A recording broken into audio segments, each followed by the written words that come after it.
I served my time with a crowd called Crow Engineering. So I would have said, I still remember it because I remember kind of being on at me mum and dad to leave school and because they would have wanted me to stay in school and stuff. But anyway, I forced them and straight because it was busy when I was going out. But I went straight onto like an industrial site. So that would have been before like you were given gloves or any of that kind of stuff. You know what I mean? So my first job was like lumping a load of steel conduit from one end of a building site to the next, and it was freezing. So like your hands would be sticking to the conduit, you know.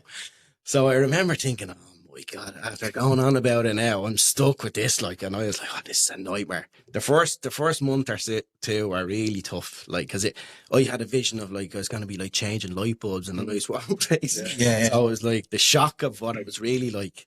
But I had to say I had the best crack. I love the trade. Like I've had, and we would have great crack on that site as well. That Ballymun site, wasn't it? Yeah, Ballymun, yeah. Like so, I just love the crack with the lads is brilliant, and so I love our trade. But no, I would have went to Vaughan's after I got out of my time. So that's kind of where I learned everything in my career, really. With Joe Vaughan's, you had his finger in all the pies, you know, the domestic, and then you'd be Get a bit of everything, yeah. Yeah, you know, you'd be in, like what you were saying, the social housing, the apartments. Yeah.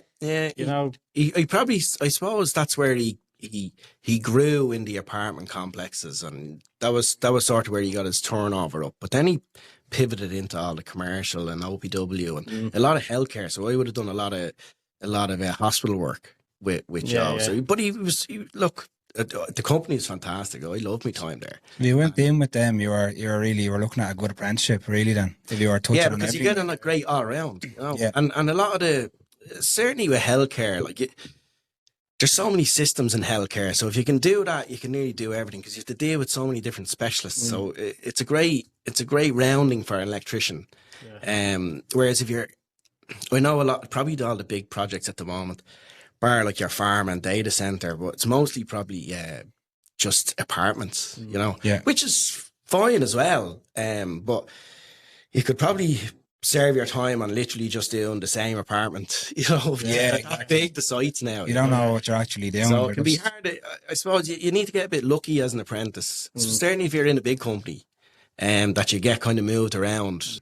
That have whet your appetite to do your own thing then eventually. I think if I went out my own, like just as I came out of my time, I think I'd have struggled. I think I'd have got on because I'm a good grafter and stuff like that. But the knowledge I got was much better than sort of going out on my own early. So, you know, you might be a good electrician and all that, but you don't understand the industry.